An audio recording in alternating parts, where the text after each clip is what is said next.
Hello there! So you might have noticed, new setting, I've got bookshelves. Woo! Yeah, I shuffled the whole house around to squeeze these two bookshelves in behind me. They're really squished and I have to move the sofa to actually get to the bottom of them, but I'm so happy with them and it feels so good to have my books back with me. I haven't got my whole bookish collection, obviously they're quite tiny bookshelves, but I've been able to fit the majority of my unread books in them, so very exciting, very happy, and I don't know if I'm going to film here all the time because it's a bit of a squashed little corner, but I just wanted to show you that there's bookshelves in my life again. Anyway, I digress. The purpose of this video is to go back to my independent publisher series. This is Bluemoose Books that I'm doing at the moment, and this is the third Bluemoose book I have read, and that is If You Look For Me, I Am Not Here by Surya Shrivastava. I think that's how you say that. I had this on my TBR for last month, and because I've had bad experiences with Bluemoose with the last two books I've read that haven't been amazing, I was very hesitant to get to this, and last month I ended up just putting it to the side because I couldn't get myself excited about it. Forced myself to pick it up this time, and I have to say I adored this book. I'm so glad I read it, and this is the kind of book that I was hoping to discover during this independent publisher series. So I'm very excited to have discovered it. This is it's written by an Indian woman set in India, and it's set in India that is recently independent, though it doesn't really look into that, but that's sort of the time frame that it is set in. And it looks at a family in which the mother is expecting twins. We meet her at the start, and she really wants a girl, even though everybody obviously is encouraging her to have a boy, and it's still in that sort of age where it's more expected that you want a boy and that he can carry on the bloodline, etc. This woman doesn't realise that she's having twins, and she really hopes that she's having a girl. As it happens, she's having a girl and a boy, but the girl dies at birth, and that's not ruining it. That is the sort of basis of the whole story, and it does say that on the back.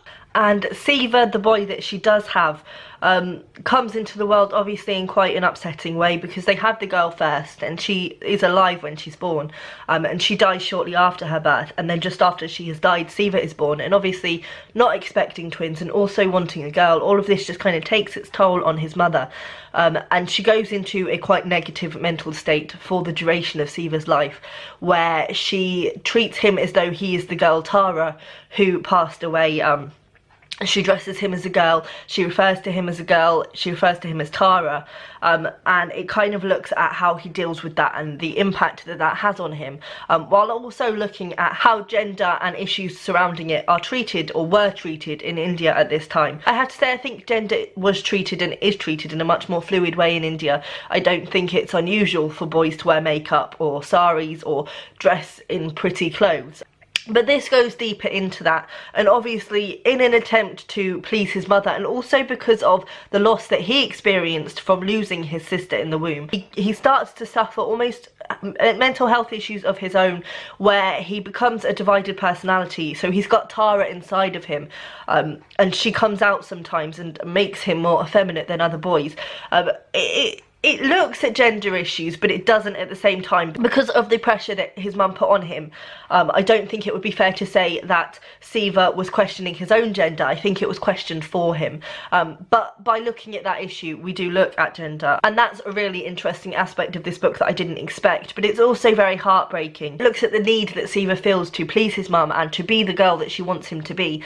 So at one point, this really heartbreaking scene in this book where he pretends to have a period, so that his mum will love him, and it's just devastating. But also at some point Siva does get involved in a transsexual movement, so that there is that aspect in there, but I don't think Siva himself is transgender. I think it's purely just this weight that has been put on him. But it's so interesting, it's lovely. It was really nice reading a book set in India. I don't read books enough that are set in different countries, and it was really nice getting a taste of how gender is treated in another country. The only thing that I would say that I didn't enjoy as much about this book is that there is points in it where we're looking back at sort of Siva's ancestors. His mum finds a ledger and Siva ends up reading it, which looks at his ancestors who were going through gender issues themselves. And he kind of uses them to shape his own experience and understand his own experience. I personally didn't think that this needed those bits. I think those bits were quite slow for me. I found them difficult to get into. Every time it got to one of those parts, I kind of groaned inwardly, because not that they were awful, I think they were fine, it's just I didn't feel like it needed them, and I felt like they almost slowed the plot down and they weren't necessary.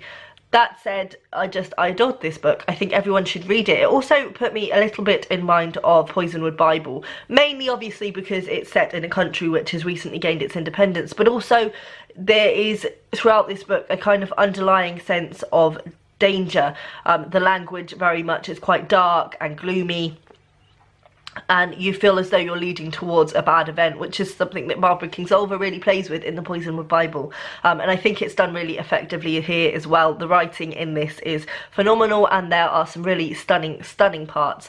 I would recommend it. I think this is the best Bluemoose book I've read so far, and it's got me excited for the other ones. So that was that one, and I will see you next time. Bye.